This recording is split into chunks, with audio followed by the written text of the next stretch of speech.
गर्मी में 5 जुगाड़ू बहू का पहाड़ में हरा भरा ससुराल। दोपहर के 2 बज रहे हैं। गांव की सड़क से लू की लहरें साफ दिख रही हैं। मनीषा और चंदा पसीने में तरबतर हाथ में थैला लिए सब्जी की दुकान पर खड़ी हैं। रामदीन सब्जी वाला एक फटे बनियान में बैठा पसीना पोंछ रहा है। अरे ओ रामदीन भाई, ये भिंडी का भाव क्या लगा रखा है? आज ऐसा लग रहा है जैसे इन्हें लकवा मार गया हो। अरे लकवा नहीं मारा है बहू जी, गर्मी की मार है। 80 रुपए किलो है भिंडी। 80 रुपए किलो? ये टिंडा है। इसे देख के तो ऐसा लग रहा है कि बेचारे को पोलियो मार गया। क्या रामदीन भाई, पानी वानी नहीं छिड़कती हो क्या सब्जियों पे? अरे ताजा सब्जी है, ज्यादा दबाव मत, छुओ मत सब्जियों को। अरे छुएंगे नहीं तो देख के कैसे लेंगे? बासी सब्जी बेच रहे हो और ऊपर से तेवर ऐसे जैसे अभी अभी खेत से तोड़ कर लाए हो। देखो मनीषा बहू, तुम दोनों का तो रोज का नाटक है। इतनी चिक चिक करती हो सब्जियां खरीदने में कि कान पक जाते हैं। अरे भाई, इतनी गर्मी पड़ रही है, पानी मिल नहीं रहा है, फसल जल रही है, महंगी तो होगी। हाँ, बहाने बनवा लो बस। दाम तो तुम आसमान के मांग रहे हो और माल ऐसा कि गाय भी ना खाए। देखो, अगर इतनी ताजी सब्जियों का खाने का शौक है तो 50-60 किलोमीटर ऊपर चढ़ जाओ, वहां मिलेंगी ठंडक और ताजी सब्जियां। आई बड़ी, ये लेनी है तो लो, वरना जाओ यहाँ से, दिमाग मत चाटो। देखो तो सही, इसकी जुबान कितनी चलने लगी है। अच्छा ठीक है, एक काम कर, ये 1 किलो लौकी दे दे। हाँ, तुम तो लौकी ही खाओगी। 30 रुपए किलो की है, जल्दी थैला आगे करो। रामदीन झटके से लौकी थैले में डालता है। मनीषा और चंदा बुदबुदाती हुई वहां से मुड़ती हैं। देख रही है चंदा, इस रामदीन की जुबान कैंची की तरह चलने लगी है। जाने कितने दिनों की बासी सब्जी बेच रहा है। ये नहीं तो 2 लोटा पानी ही मार दे सब्जियों पे। छोड़ो दीदी, घर चलो, प्यास के मारे गला सूख रहा है। मनीषा और चंदा बड़बड़ाती हुई गली में मुड़ती हैं। सामने पिंकी के घर के बाहर चबूतरे पर पिंकी, राधा और रोशनी बैठी हाथ के पंखों से हवा कर रही हैं। लो आ गई दोनों। पर ये क्या, मनीषा दीदी खाली झोला लेकर क्यों आई हैं? अरे बहन, सब्जी वाले के दाम देख रही हो कैसे आसमान छू रहे हैं। बस बासी और सड़ी हुई सब्जियां दे रहा है। क्या करे बहन, आजकल तो हर जगह यही हाल है। गर्मी ने इंसान का खून सुखा दिया है, तो सब्जियों का क्या? छोड़ो सब्जियों को, मेरा तो प्यास के मारे गला सूख रहा है। दीदी कुछ ठंडा है क्या? अरे हाँ, चलो मेरे घर के अंदर ही आ जाओ, यहीं बैठ के पानी पीते हैं। पाखी, जरा ठंडा पानी ले आओ सबके लिए। पांचों बहुएं पिंकी के छोटे और घुटन भरे घर के अंदर आती हैं। पाखी मटकती हुई एक जग और गिलास लेकर आती है। पाखी खुद भी पसीने में तर है और चिड़चिड़ी लग रही है। ये लो पानी। और भाभी, ये आखिरी बार है, फ्रिज तो है नहीं हमारे घर जो हर बार चिल्लाती हो कि ठंडा पानी ले आ। मनीषा जल्दी से गिलास उठाती है और एक बड़ा घूंट भरती है, पर जैसे ही पानी मुंह में जाता है उसे जोर से कुल्ला कर देती है। अरे बाप रे पिंकी, ये पानी है या तेजाब? इतना गर्म है कि मुंह जल गया मेरा। अरे हाँ, इसमें तो चाय पत्ती डाल दो तो चाय बन जाए। अरे बहन क्या करूँ, सुबह 7 बजते ही सूरज चांद पे चढ़ जाता है। छत पे रखी टंकी का पानी ऐसा खोलता है जैसे नीचे आग जल रही हो। हम भी क्या करें, पसीने के मारे बुरा हाल है। इससे अच्छा तो मैं अपनी सहेली के घर चली जाती, कम से कम वहाँ खिड़की के पास थोड़ी हवा तो आती है। यहाँ तो ऐसा लग रहा है जैसे भट्टी में जिंदा जल रहे हैं। सच में दीदी, ये गर्मी तो चांद पे चढ़ी जा रही है। अरे इस गर्मी का तो पता नहीं कोई उपाय निकलेगा या नहीं। पिंकी के घर में पानी वाला हंगामा चल ही रहा था कि तभी बाहर से मनीषा की सास की कड़क आवाज गूंजती है। ओ मनीषा, अरे ओ रोशनी, तुम सबकी पंचायत ही खत्म हो गई हो तो चूल्हा चौका भी देख लो। सांझ होने को आई है, थोड़ी देर में मर्द घर आ जाएंगे। हाँ, जब चूल्हा जलेगा तो घर वैसे ही भट्टी की तरह तपेगा। चलो अपने अपने घर चलो। हाँ अम्मा जी, आ रहे हैं, बस आ ही रहे हैं। चलो बहनों, अपनी अपनी ड्यूटी का टाइम हो गया है। पांचों बहुएं मायूस होकर अपने अपने घरों की तरफ जाती हैं। मनीषा के घर में मम्मी क्या बना रहे हो खाने में? फिर वही लौकी की सब्जी। तो क्या पनीर खिलाऊं तुझे? लौकी लाई हूँ तो वही बनाऊंगी। मम्मी इतनी तेज गर्मी लग रही है, कम से कम ठंडा पानी तो पिला दो। बेटा ठंडा पानी कहाँ से आएगा? बर्फ इतनी महंगी है कि 20 रुपए में जरा सी डली देता है। अगर रोज बर्फ मंगा ली ना तो रात को नून रोटी खानी पड़ेगी। बता, खा लेगा? और नहीं तो क्या, वैसे भी इस घिया लौकी से रोटी कौन खाएगा? भाभी, इससे अच्छा तो हम भूखे ही सो जाएं, कम से कम चूल्हे की आग से तो बचेंगे।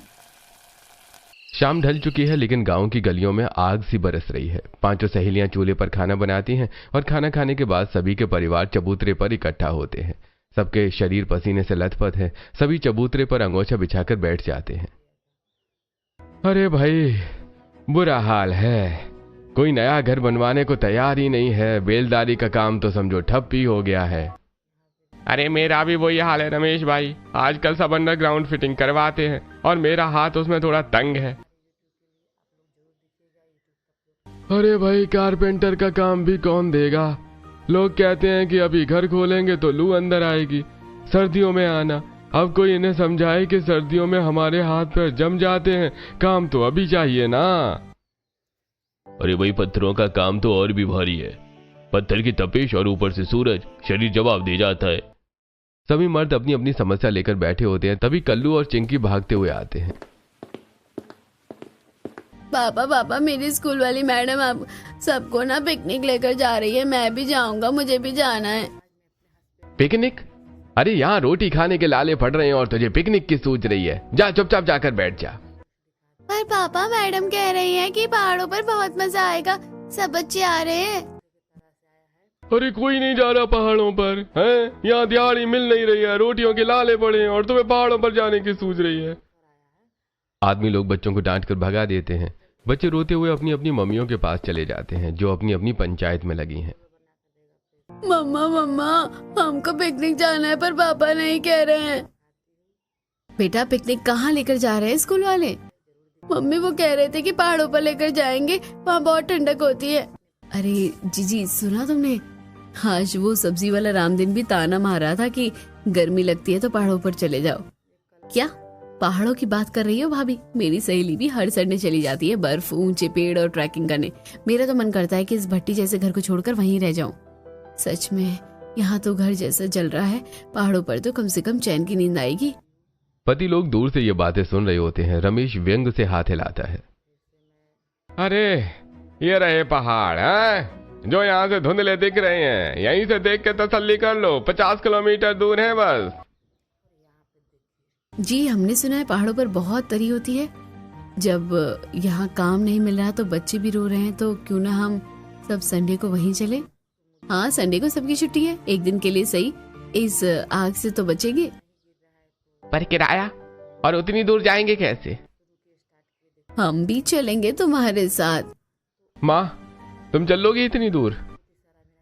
क्यों नहीं, जब तक टेम्पो जाएगी टेम्पो में बैठेंगे और जहाँ रास्ता नहीं होगा वहाँ पैदल पैदल चलेंगे।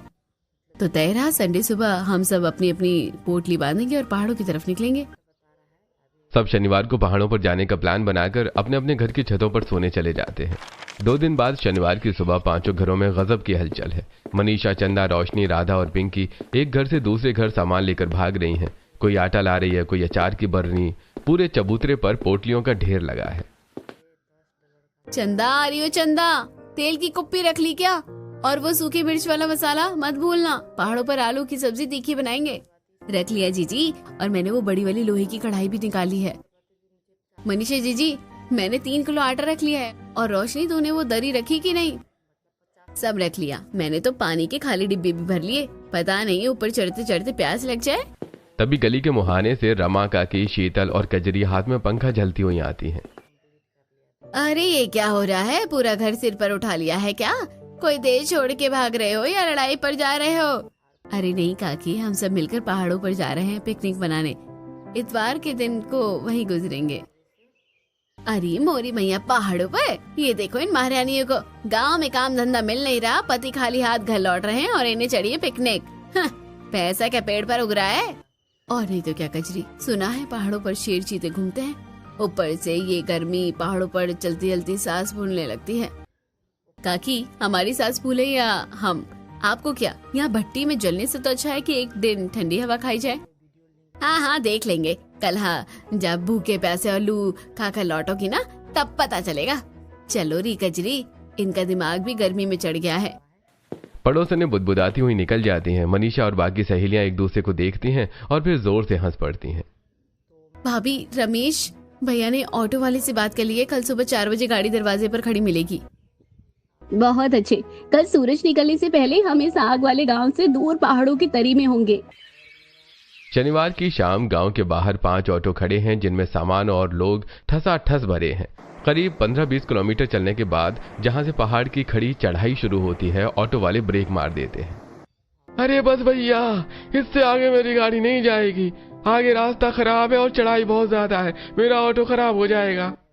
अरे भाई बात तो पूरी पहाड़ की चोटी तक की हुई थी, आधे रास्ते में छोड़कर कहाँ जाएंगे हम इतना सामान लेकर।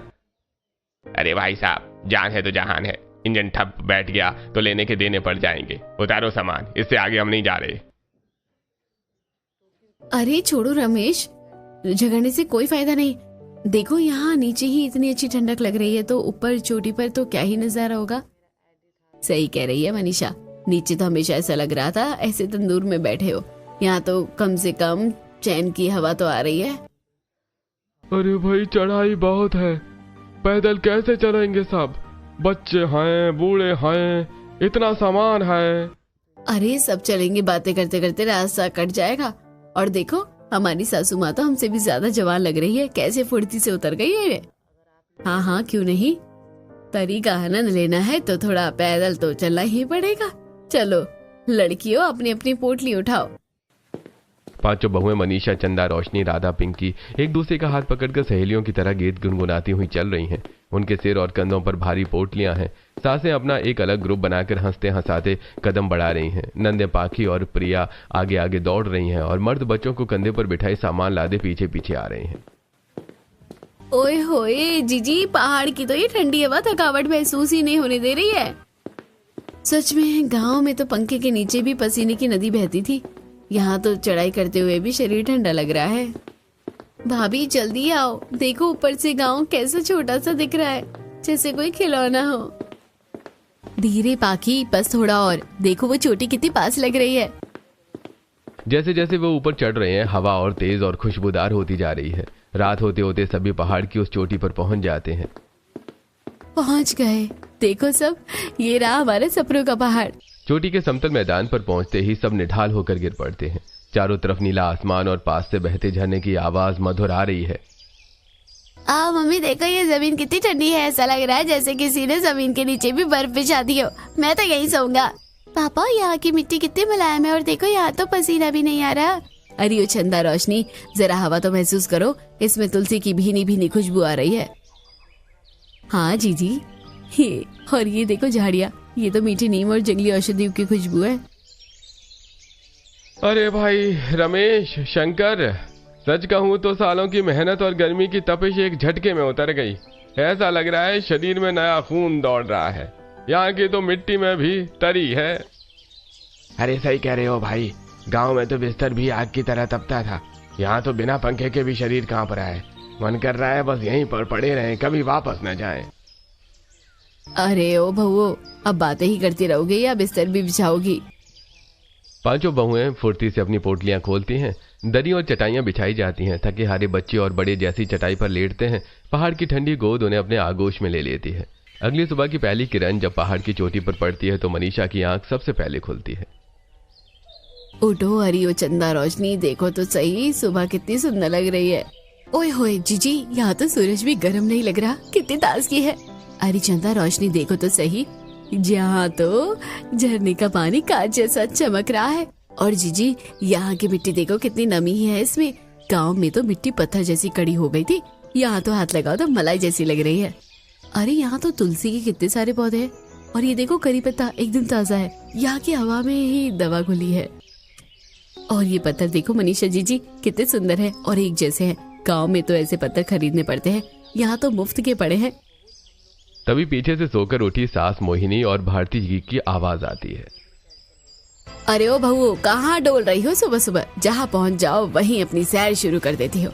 आ जाओ यहाँ, कुछ दाना पानी मिलेगा या हम भूखे ही रहेंगे। आ रहे हैं अम्मा जी, बस आप बैठिए, अभी 5 मिनट में चूल्हा सुलगता है। बहुएं तुरंत काम पर लग जाती हैं। पत्थरों को जोड़कर एक देसी चूल्हा बनाया जाता है।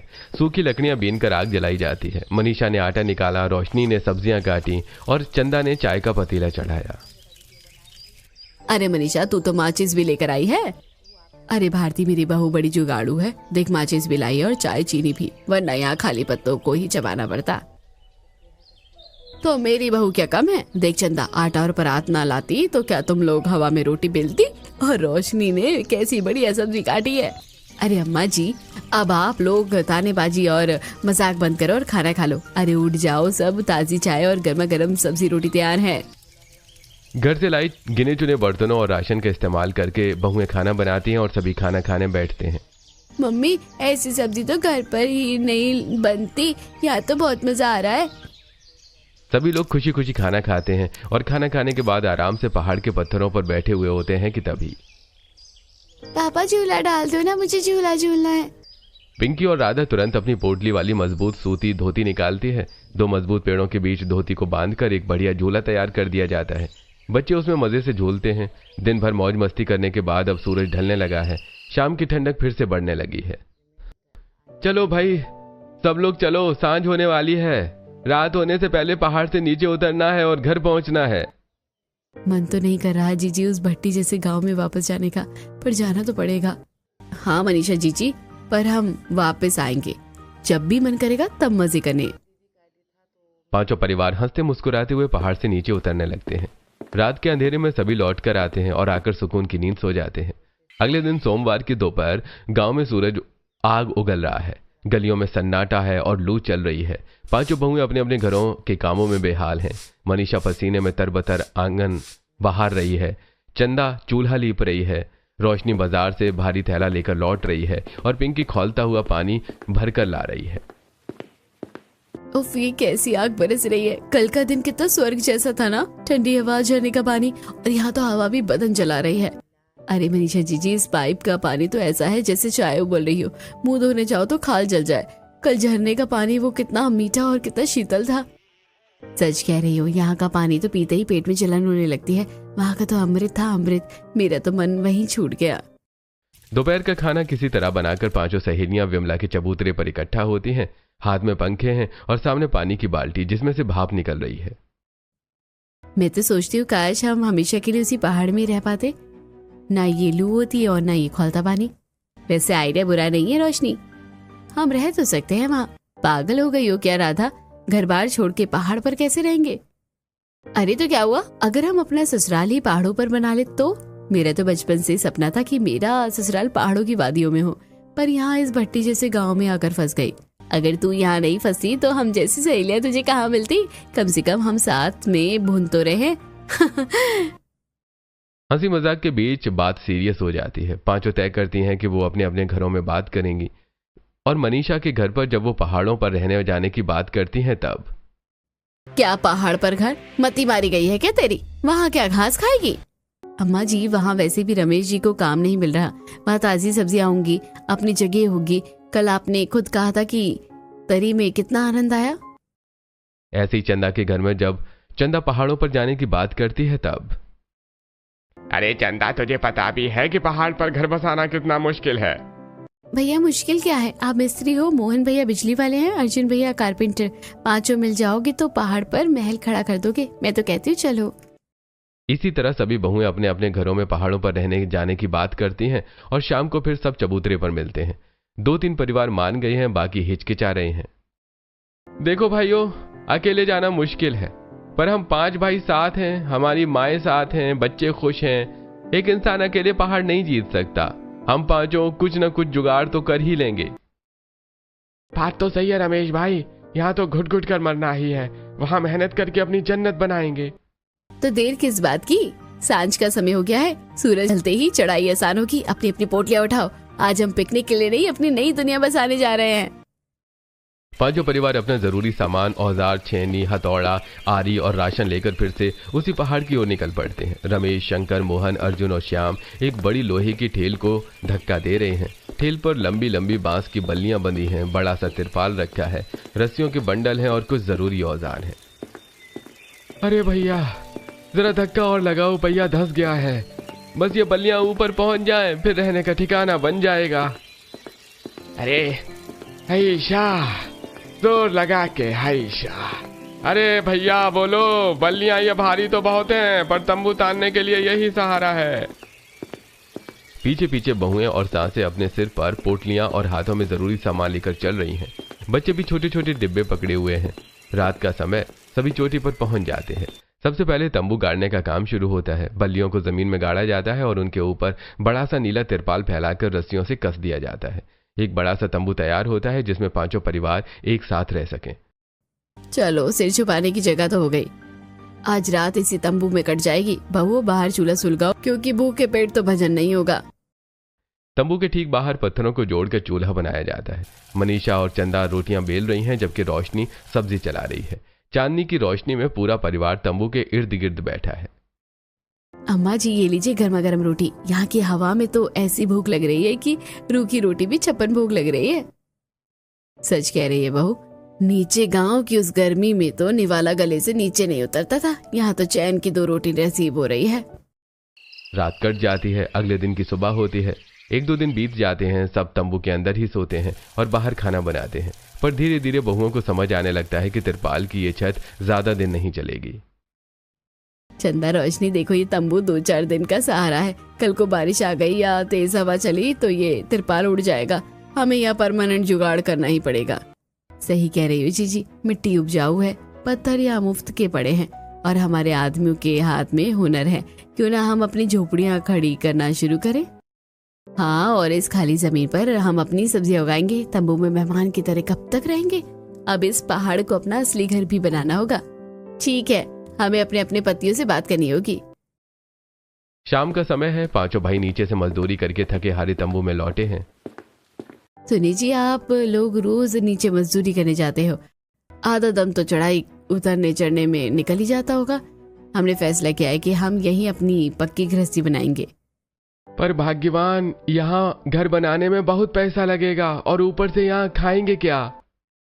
आप बस कल आते समय खरबूजे, तरबूज, लौकी और तुरई के थोड़े बीज ले आना।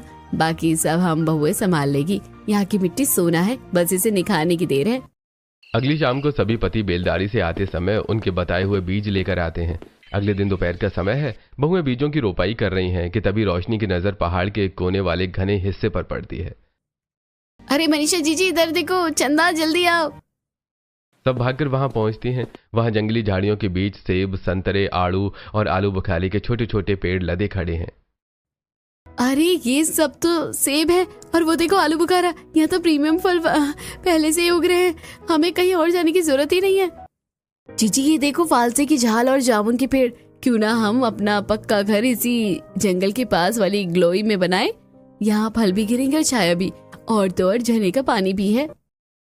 5 बहुएं उस गोलाई वाले मैदान के बीच खड़ी हैं जहां मखमली घास उगी है। वो अपने हाथों से हवा में नक्शा बना रही हैं। सुनो तो, ये बीच की गोल घास वाली जगह है, इसे हम छुएंगे भी नहीं। ये हमारा कॉमन गार्डन बनेगा और इस गार्डन के चारों तरफ इन पेड़ों के साए में हम अपने 5 घर बनाएंगे। पर जीजी घर बनाएंगे कैसे? ना ईंट न सीमेंट के पैसे। अरे पगली, यहाँ पत्थरों की कमी है क्या? रमेश जी बेलदार है, वो पत्थरों को एक दूसरे पर टिकाकर मजबूत दीवारें खड़ी करेंगे। हम पत्थरों का घर बनाएंगे। और छत के लिए हम मजबूत लकड़ियों का ढांचा बनाएंगे और ऊपर से घास फूस या पत्थर की स्लैब डाल देंगे। नीचे से लौकी, तोरई और घिया की बेलें चढ़ाएंगे और ऊपर से मधुमालती और बोगनवेलिया। हमारी छत पत्थरों की नहीं, हरियाली की होगी। और लिपाई का क्या, पत्थर तो चुभेंगे। मेरी गाय है ना, हम गाय के गोबर में पहाड़ी मिट्टी मिलाएंगे और 5 घरों को अंदर से ऐसी चिकनी लिपाई करेंगे कि दीवारें मखमल जैसी लगेंगी। अंदर से हम बोरियां टांग देंगे ताकि बाहर की गर्मी अंदर कदम न रख पाए। बिल्कुल। और देखो, झरने के पास हम खरबूजे और तरबूज बोएंगे क्योंकि उन्हें ज्यादा पानी चाहिए। और हमारे घरों की दीवारों के पास तो घिया, तोरई और कद्दू की बेलें होंगी। फल भी मिलेंगे, सब्जी भी मिलेगी और रहने को ठंडा हरा भरा ससुराल भी। ठीक है, तो हम अपने अपने पतियों को यहाँ लेकर आएंगे और ये सब दिखाएंगे। शाम के समय खाना पीना बनाने और खाने के बाद 5 औरतें अपने पतियों को लेकर उसी जगह पर वापस आती हैं। देखो जी, ये जो बीच की घास है ना, यहाँ बनेगा हमारा सांझा आंगन और इस गोलाई की चारों तरफ इस पेड़ों की छाव में बनेंगे हम 5 के 5 घर। ठीक है मनीषा, यहाँ पत्थरों की कोई कमी नहीं है। मैं इन पत्थरों को तराश कर और एक के ऊपर एक बिछाकर मजबूत दीवारें खड़ी कर देंगे। बिना ईंट और सीमेंट के भी ये घर सदियों तक नहीं हिलेंगे। काम शुरू होता है। मर्द भारी पत्थर उठाकर दीवारों का ढांचा तैयार करते हैं। रमेश मिट्टी और छोटे पत्थरों की लिपापोती करके दीवारों को मजबूती देता है। अरे रमेश भाई, छत के लिए मैं पहाड़ी लकड़ियां का ढांचा बना देता हूँ। इसके ऊपर हम या तो पत्थर की स्लैब डालेंगे या फिर मजबूत सूखी घास। सभी काम पर लग जाते हैं। चंदा और रोशनी गांव से अपनी एक पुरानी गाय और 2 बकरियां लेकर ऊपर पहुंचती हैं। लो जी, हमारी गौरी भी आ गई। अब दूध की फिक्र भी नहीं और घर की लिपाई का सामान भी तैयार है। चलो सहेलियों, लग जाओ काम पर। गाय के ताजा गोबर में पहाड़ी मिट्टी मिलाओ। 5 बहुएं कमर कसकर लिपाई शुरू करती हैं। वो बड़ी कलाकारी से पत्थर की खुरदरी दीवारों को गोबर और मिट्टी के मिश्रण से चिकना बना देती हैं। वाह बहू, तुम लोगों ने तो पत्थरों को भी मखमल बना दिया। अम्मा जी, ये तो बस शुरुआत है। अभी तो जब हमारा गार्डन खिलेगा और बेलों पर फल लटकेंगे तब देखना कि ये जुगाड़ू ससुराल शहर की कोठियों को भी पीछे छोड़ देगा। सभी मिलकर काम करते रहते हैं और कुछ हफ्तों बाद पहाड़ की उस चोटी पर अब 5 सुंदर पत्थरों के घर एक घेरे में खड़े हैं। घरों की बनावट ऐसी है कि वो पेड़ों की छांव में छिपे हुए लगते हैं। बीच का घास वाला हिस्सा अब एक मखमली गार्डन का रूप ले चुका है। अरे ओ चंदा, देख, मेरी लगाई मधुमालती की बेल तो छत तक पहुंच गई। रात को इसकी खुशबू से पूरा पहाड़ महक उठता है। और जीजी, मैंने दरवाजे के दोनों तरफ बोगनवेलिया लगा दिया था। जब इसमें गुलाबी फूल खिलेंगे तो हमारा घर किसी दुल्हन जैसा लगेगा। मैंने भी चारों तरफ सदाबहार की क्यारें लगा दी। कोई भी मौसम हो, हमारे घर के बाहर फूल कभी कम नहीं होंगे। देखो सहेलियों, कुदरत ने हमें सिर्फ जमीन ही दी थी, पर हमारे पतियों के हुनर और हमारी मेहनत ने इसे एक ठंडा हरा भरा स्वर्ग बना दिया। अब इस गार्डन में बैठकर जब हम साजा की चाय पियेंगे तो दुनिया की सारी गर्मी भूल जाएंगे। अरे यहाँ तो हवा भी पेड़ और फूलों से छनकर आ रही है। गांव में तो लू लगती थी, पर यहाँ तो खुशबू आ रही है। बस पानी की कमी है। अरे उसका इंतजाम भी हो जाएगा। अगले दिन अर्जुन नीचे गांव की साइड से पुराने फेंके हुए पीवीसी और लोहे के पाइपों का ढेर ठेले पर लेकर ऊपर आता है। वो झरने के ऊपरी मुहाने से उन पाइपों को बड़े सलीके से जोड़ना शुरू करता है। अरे देखते जाओ भाइयों, अब झरने का पानी बहकर बर्बाद नहीं होगा, सीधा हमारे घर के आंगन में उतरेगा। वो मैदान के एक किनारे पर 5 परिवारों के लिए एक कॉमन गुसलखाना बनाता है। ये गुसलखाना पत्थरों का बना है, लेकिन अंदर अर्जुन ने ऐसा जुगाड़ किया है कि ऊपर पाइप से पानी एक शावर की तरह गिरता है। अरे वाह, ये तो बिल्कुल शहर के होटलों जैसा शावर लग रहा है। और पानी भी सीधा झरने से आ रहा है, एकदम ठंडा और शुद्ध। दूसरी तरफ रमेश अपनी साइड से बची हुई 1-2 सीमेंट की बोरी जुगाड़ करके लाया है। वो बड़े बड़े चौरस पत्थरों को सीमेंट से जोड़कर एक विशाल पानी की टंकी खड़ी कर रहा है। पत्थर की टंकी में पानी कभी गर्म नहीं होता, और ऊपर से मैंने इसका ढक्कन भी भारी पत्थर का ही बनाया है ताकि बाहरी गर्मी अंदर न जा सके। टंकी तैयार होने के बाद बहुएं अपना जादू दिखाती हैं। वो टंकी के चारों तरफ और ऊपर छोटे छोटे मिट्टी के बर्तन रख देती हैं और उनमें सदाबहार और मनी प्लांट के पौधे लगा देती हैं। देखो जीजी, टंकी से जो पानी हल्का रिसता है उससे ये पौधे हमेशा हरे भरे रहेंगे, और इन पौधों की वजह से टंकी की दीवारें हमेशा ठंडी रहेगी, जिससे अंदर का पानी बर्फ जैसा शीतल बनेगा। गाँव में तो टंकी का पानी खौलता था, यहाँ तो टंकी को हाथ लगाओ तो ऐसा लगता है जैसे घड़े को हाथ लगा लिया हो। बड़ा सा गुसल खाना अब तैयार है। मम्मी, हमें भी नहाना है झरने वाले शावर से। चलो चलो, सब बारी बारी से आओ। ये है हमारे ठंडे ससुराल का अपना वाटर पार्क। हर घर में अब अपनी अलग अलग रसोई सज गई है। शंकर, जिसे मिट्टी के काम का हुनर है, अपना चाक लेकर आता है और ताजा मिट्टी से सुंदर मटके और बर्तन करने लगता है। लो, सभी के लिए ताजे मटके तैयार हैं। अब पानी भी ठंडा रहेगा और खाना भी मिट्टी की खुशबू वाला बनेगा। शंकर भैया, इन मटकों में हम सिर्फ पानी नहीं भरेंगे। मैंने एक वीडियो देखा था जिसमें मटके के अंदर ही पौधे उगाए जाते हैं। सब बहुएं मिलकर मटकों में छोटे छोटे छेद करती हैं और उनमें धनिया, पुदीना और सजावटी फूल लगाती हैं और अपने पत्थरों के घरों की खिड़कियों और दरवाजों पर लटका देती हैं। वहीं रमेश ने गार्डन के बीचों बीच मजबूत पेड़ों की टहनियों पर मोटी रस्सियां बांधकर सुंदर झूले बनाए गए हैं। बच्चे उन पर झूल रहे हैं और पूरा परिवार चबूतरे पर बैठा है। तभी मनीषा, इस चढ़ाई ने हिम्मत तोड़ दी है। नीचे जाकर मजदूरी करने की ताकत नहीं बचती और काम भी मंदा है। अगर पैसा नहीं आया तो इतना सुंदर घर होने के बाद भी हम भूखे मर जाएंगे। परेशान मत होइए, हमने ये सिर्फ घर रहने के लिए नहीं बनाया था। अब हमारा ससुराल ही हमें खिलाएगा। वो कैसे जीजी?